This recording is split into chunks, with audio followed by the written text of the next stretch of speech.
ministre, mes chers collègues, l'ampleur de la crise sanitaire et la contraction de l'activité économique ont nécessité une action budgétaire résolue de la part du gouvernement, le fameux « quoi qu'il en coûte » du Président de la République que vous avez rappelé, monsieur le ministre.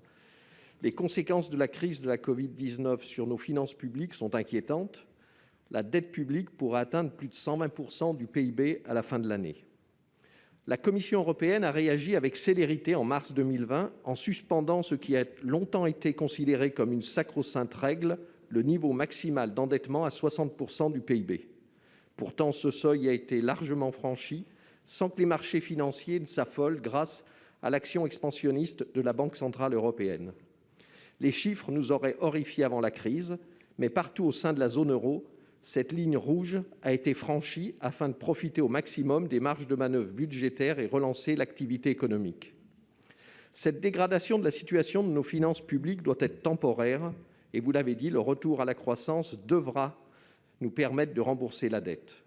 J'entends de nombreuses propositions de modalités de remboursement dans le débat public qui méritent que le Parlement s'attarde, en particulier celle du cantonnement de la dette Covid qui avait été formulée par le Haut-Commissariat au plan. Mais ne devons-nous pas profiter de cette situation exceptionnelle pour réviser les règles européennes d'encadrement des finances publiques qui ont révélé durant la crise leur obsolescence en ce qu'elles empêchent d'investir pour notre avenir? Quelle est la position du gouvernement? Et puis, il y a deux dettes, l'une publique, l'autre privée. Est-ce que cette deuxième dette privée vous inquiète, monsieur le ministre? Si, la parole est à monsieur le ministre délégué en charge des comptes publics. Merci Madame la Présidente, Mesdames et Messieurs les sénateurs, Monsieur le sénateur.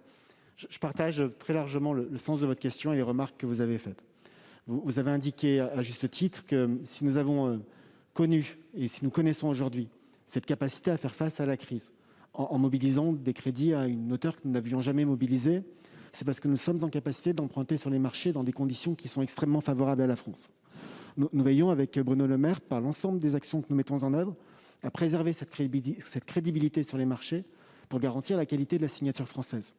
Vous avez aussi, à juste titre, rappelé que si nous sommes dans cette position plutôt favorable pour faire face à la crise, c'est en grande partie dû à la politique menée par la Banque centrale européenne dans le domaine monétaire, y compris par les rachats de titres, mais aussi en grande partie dû à la politique menée par la Commission, le Parlement européen, et ce à l'initiative du Président de la République et de la Chancelière, qui, par la mise en œuvre et la mise en place d'un plan de relance, nous permettent collectivement de faire face à la crise.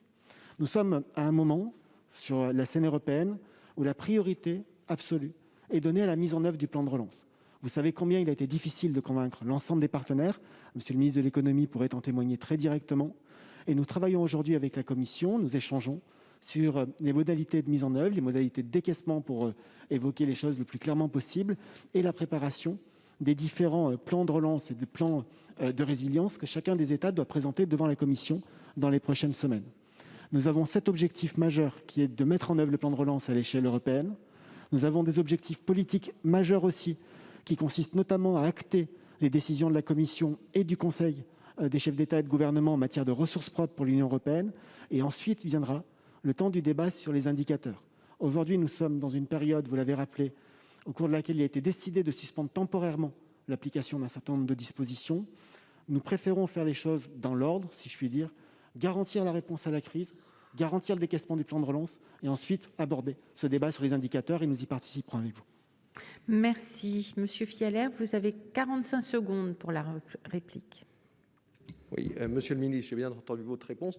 La deuxième partie de ma question, c'était cette dette privée qui existe. Est-ce que nous n'avons pas à craindre une bulle qui pourrait mettre à mal un petit peu les efforts de relance publique que vous nous avez présentés?